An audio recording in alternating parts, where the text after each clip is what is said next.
रामकृष्ण हरी. आज दुसरा दिवस आहे आपल्या वारीचा, आळंदी वारीचा. आणि जवळपास 9 वाजायला लागले तर 9 कसं काय वाजायला लागले तर कारण मी झोपेतून उठलंच नव्हतं. झोपेतून म्हणजे काल पूर्ण थकलं होतं ना. तर संत ज्ञानेश्वर महाराजांची जी बी पालखी आहे ती आळंदीतून निघून गेल्या. जवळपास सकाळी 6 वाजता निघून गेली. मी बघितलं तर सकाळी जावं म्हणलं होतं पण पूर्ण कंटाळा आला. तर आता मी निघायला लागलो. इथून जास्त नाही, 1 किलोमीटर समोर असून 3-4 किलोमीटर. कारण पूर्ण थांबत त्याची सोहळा, कुणी अभिषेक करते, कुणी काय करते. तर असं थांबत आणि पूर्ण गर्दा असते ना, त्याच्यामुळं थांबत 3 ते 4 किलोमीटर आहे, असं जास्त लांब नाही आहे. आणि आज सकाळी बघा वातावरण थोडंसं म्हणजे पूर्णपणे खाली दिसायला लागले आळंदी. आणि पावसाचं पण वातावरण झालं. फक्त मनामध्ये चालताना पाऊस येऊ नये एवढीच देवाची कृपा.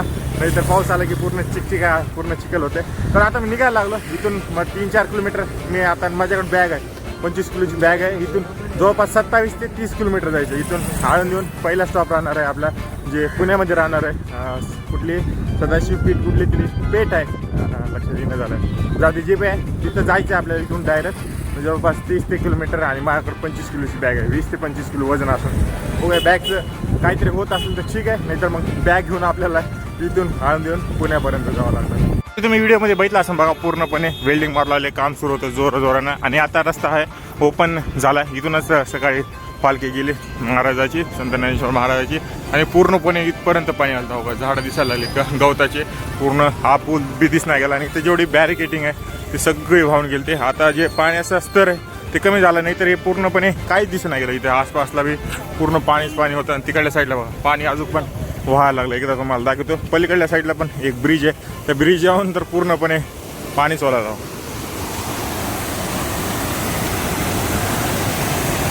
पूर्ण पाण्याची आता लेवल कमी झाले कारण ऊन पण पडले ना, त्याच्यामुळे. नाही तर पूर्ण एवढंपर्यंत कमाल आहे. पण ब्रिज पूर्ण अजून पण उभा आहे तो पलीकडला. आणि हा पण उभाच आहे. फक्त आता याला पूर्ण वेल्डिंग मारून बॅरिकेटिंग तयार केलं एकदम. म्हणजे एका दिवसात ते रेडी केले पूर्ण.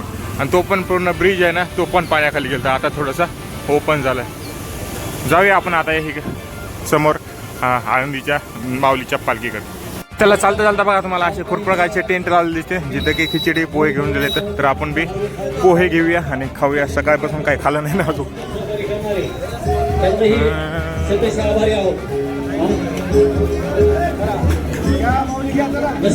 आमच्या माऊली परिवाराचे सर्व कर्मचारी, त्याच्यात आमचे दीपक, वैभव, परमेश्वर, ईश्वर आदित्य इत्यादी सर्वांनी त्यांचा सत्कार करण्यासाठी त्यांनी समोर उभं राहावे. इथे सगळीकडे ट्रॅफिक लागले आणि सगळ्यांना अडवले कारण समोरच आपली दिंडी आहे. जसंही तुम्ही ट्रॅफिक अडवलेलं दिसेल याचा अर्थ आपण दिंडीच्या जवळ आला. आणि सगळे माणसं इथं त्यांना पुढे जाऊ देण्यात झाले. तर तिकडल्या साईडला येणारी जी वाहतूक आहे ते सुरू आहे, पण जी जाणारी ते नाही. आणि इथं अशा प्रकारच्या पाण्याचे खूप सारे टँकर पण लावलेले दिसतील तुम्हाला वाटामध्ये, जर तुम्हाला तहान लागले. बाकी ते ट्रॅफिक तर पूर्ण अडवलेलं दिसायला लागले. चांगलं काम करायला लागले. जसं एक पालखी जायला लागले, पाठीमागल्या साईडला जेवढा पण कचरा व्हायला लागले लगेच साफसफाई करायला लागले. काही NGOवाले इथे, त्यानंतर काही गव्हर्नमेंटवाले महानगरपालिकेचे. पण जे साफसफाईचं काम आहे जे खूप सुंदर करायला लागले, तर यांना मानायला लागेल. कारण यांच्याशिवाय आपले महाराष्ट्र स्वच्छ कसं राहील. सगळेजण साफसफाई आपल्या मनानं झाडं घेऊन करायला लागले. तर वा किती सुंदर आहे.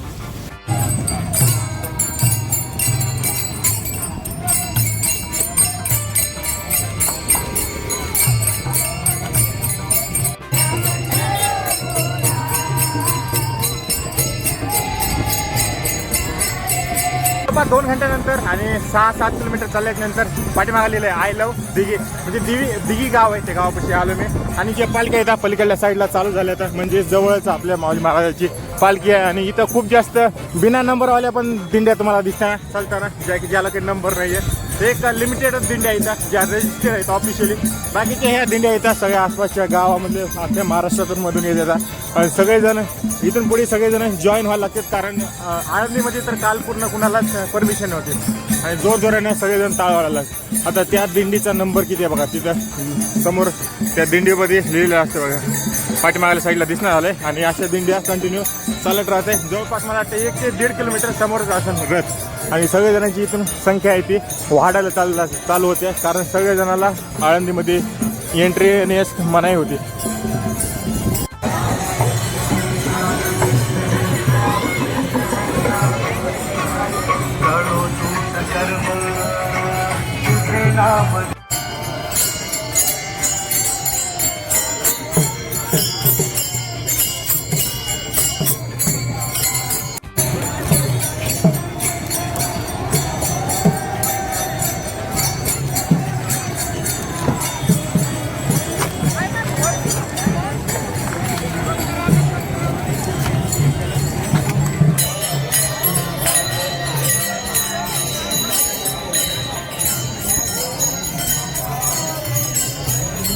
इकडल्या साईडला पूर्ण वारकरी चालतात आणि चालता चालता जेवढे पण वारकरी सगळ्यांची दिंडीमध्ये असतात. आता ही दिंडी क्रमांक तिथं नाही दिलं पण दिंडीच्या सगळ्यांचं जेवायला मधामध्येच वाढतात. हे बघा साईडच्या रस्त्याच्या साईडला बसले ते एकदम झाडाखाली हिरवे हिरवे आणि सगळ्याला झाडाला मला जेवायला वाढायला येते की जाऊया आपण समोर पालखीकडे.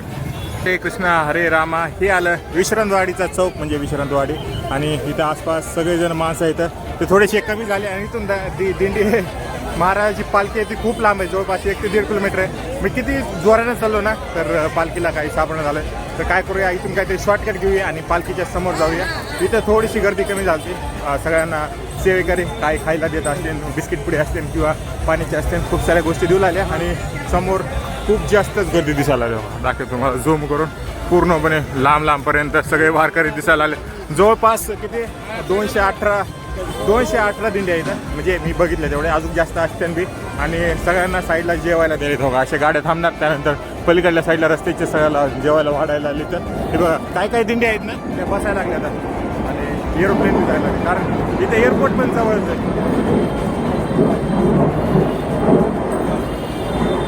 गेलं तर मग काय म्हणत होतो मी पालख्या ज्या दमल्या आहेत म्हणजे माणसं दमलेत ना कारण एवढ्या लांबपर्यंत कंटिन्यू तर चालू शकत नाही. तर थोड्या अंतरावर आता 12 किलोमीटर आपण चालत आलो. जवळपास मी 9 वाजता चालू केलं तर आणि 1 वाजला म्हणजे 4 घंटे लागले मला 12 किलोमीटरसाठी कारण गर्दी पण खूप जास्त आहे आणि मी दमादमान चालवलं आहे बॅग पण आहे. तर इथून काय करूया आपण समोर कुठेतरी शॉर्टकट घेऊन पालखीच्या समोर जाऊया.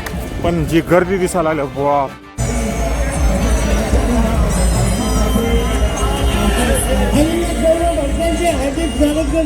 जे पालखीचा रस्ता आहे ते सोडला आणि थोडासा शॉर्टकट घेतला. शॉर्टकट म्हणजे थोडासा लॉंग कट कारण पालखीच्या समोर आपण चालत जाऊ शकत नाही कारण पालखी खूप जास्त पुढे आपल्या जवळपास 4 किलोमीटर आहे. मग 4 किलोमीटरसाठी नाही तर शॉर्टकट म्हणजे दुसऱ्या साईडला घेतला आणि इथं खूप जास्त ट्रॅफिक आहे.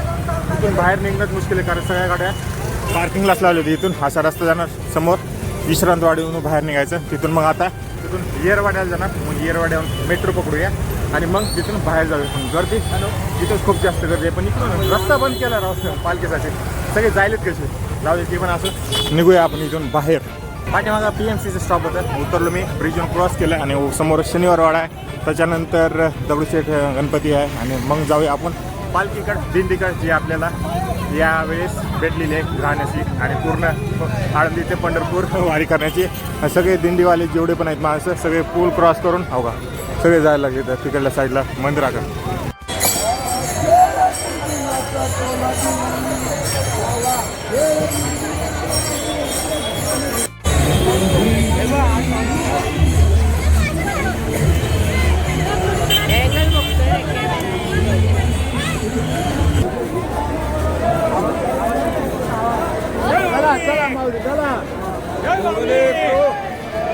भारी लावा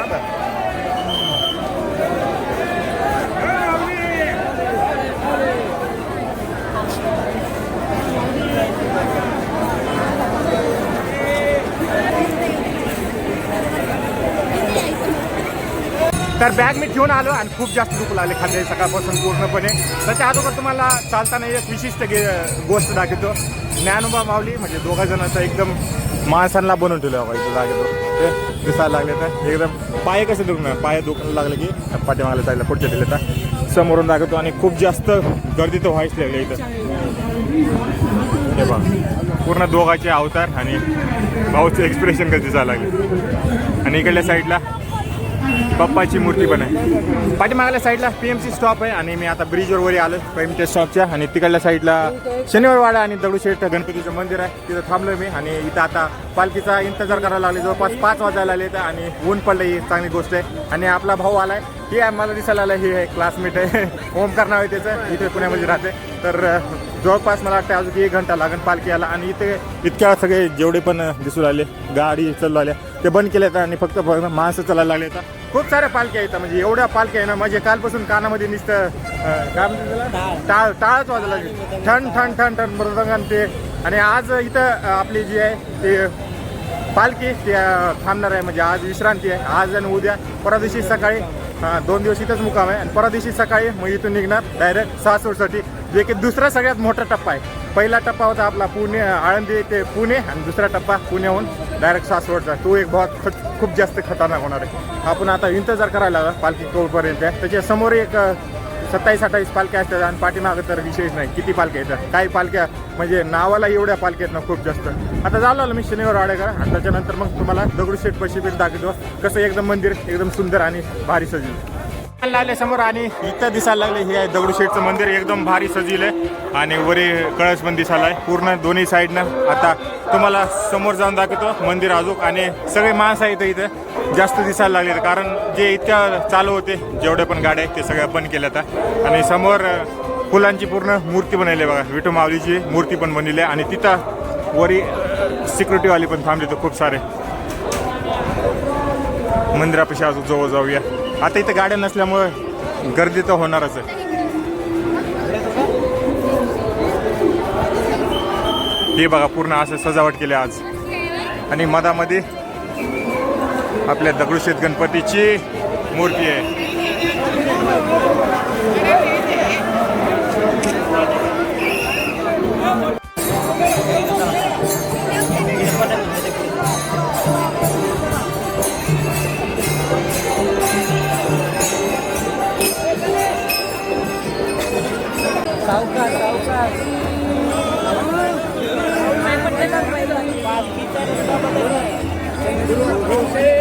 तू यायला तुझ्या आईला दाखवतो मी.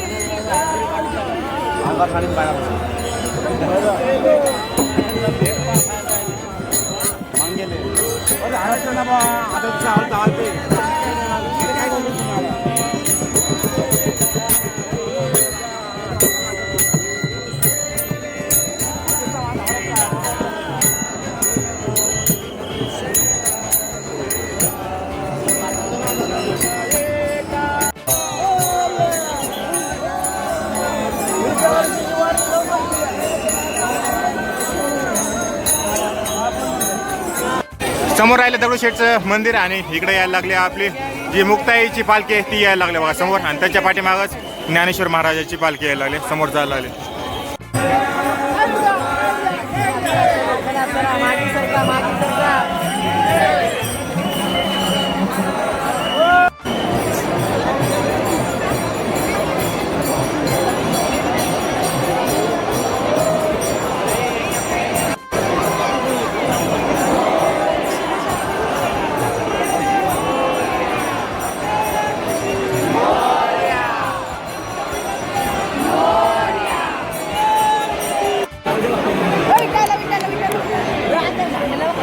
तुम्ही काय पालखीतून चुकला करतो का इकडे फिरून राहिला.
चपली पडलेल्या दिसत आहेत का, सगळीकडे चपलीचा ढिग लागला. इथे चप्पल पडल्या.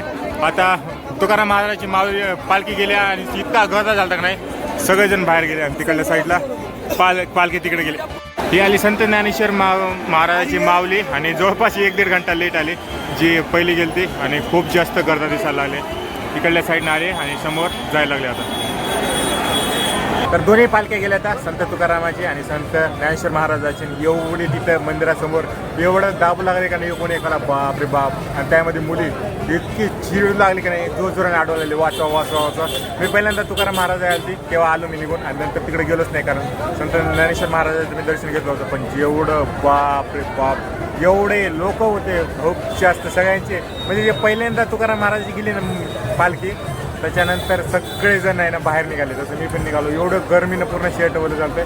जवळपास 1 घंट्यानंतर मग संत ज्ञानेश्वर महाराजाची पालखी आली आणि पाठीमागल्या साईडला तिकडं नानापेठामध्ये गेले जिथे की आज संध्याकाळी पूर्ण त्यांचा मुक्काम आहे. आज आणि उद्या मुक्काम असणार आहे. म्हणजे खूप जास्त आज दिवसभर मजा आली. पण त्याच्यामधल्या आम्ही 2 जण आहोत मित्र. ठीक आहे तिसरा एक मित्र आला तो भाऊचा मी मोबाईल माझ्याकडे आहे आणि तो भाऊच नाही आहे. भाऊ म्हणजे त्यानं करावं नाही आता बघूया किती लागतं. नाहीतर आम्हाला पोलीसमध्ये जाऊन सांगावं लागणार आमचा एक मित्र हरवला म्हणजे त्याला इथलं सगळं माहिती आहे. पण आम्हाला कॉन्टॅक्ट होईना झाला आणि त्याचा मोबाईल पण आमच्याकडे 1-1.5 घंट्यापासून तो भेटत नाही झाले. त्याच्या मित्राचा कॉल आला आहे. आम्ही पण ट्राय करतो. आपण ट्राय कुणाला करणार आहोत.